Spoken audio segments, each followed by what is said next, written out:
Warning, spoilers. Hey everyone, how's it going? Now I know what you're thinking. Why the hell am I still reviewing this show? I know it's going to be canceled, and yes, I'm still pissed off about that.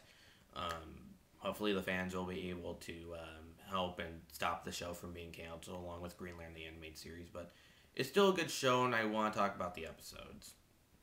So here's my review of Young Justice Invasion: Runaways. And no, it's not a crossover of Young Justice meeting up with Runaways from Marvel, even though that would be pretty damn cool.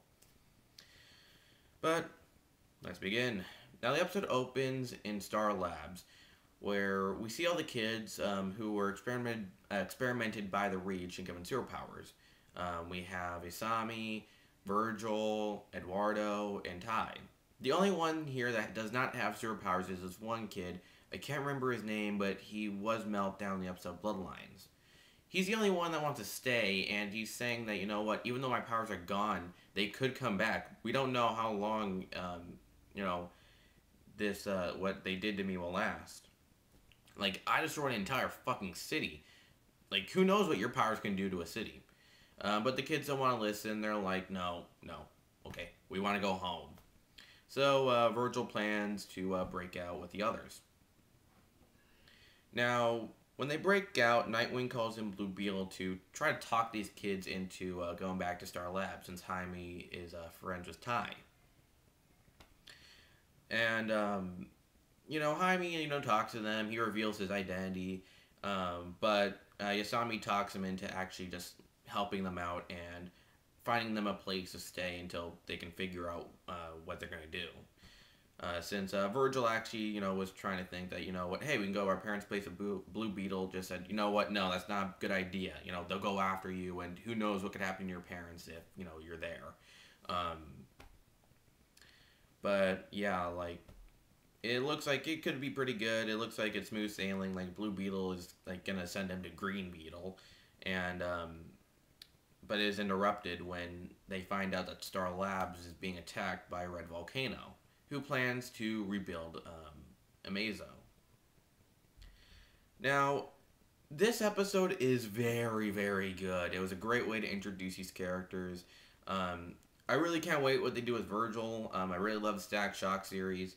I wonder if he's gonna get a costume, or if, you know, he's just gonna have the jacket and the hat. But I don't really want that. Hopefully, he'll actually have, like, you know, the costume he either had in the show or the comics. Um, and you know, I'm just really excited to see what happens to these kids, and and if they're gonna join Young Justice, or they're gonna start their own team. And hopefully before the show gets canceled. Seriously, if that story is not freaking concluded by the end of the series, I will be pissed.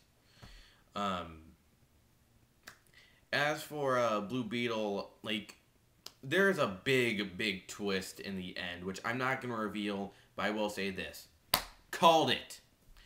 Um, but yeah, it is a, like, just wow. And then also we get more development on Lex Luthor and what he's planning and why he might have just joined the Reach. And yeah, like, there's just a lot of great stuff in here.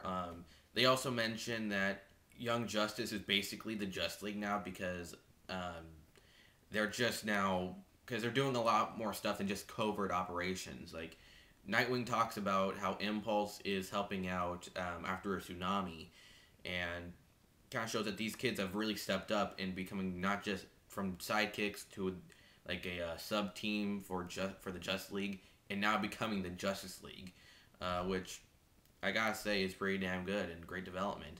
And I'm really hating that this show might get canceled. And I say might because, you know, the fans have been trying to, you know, stop this, and hopefully it will help, you know, talk some sense to these guys and not cancel Justice and Green Lantern. But that's all I gotta say. I hope you like this video. Goodbye.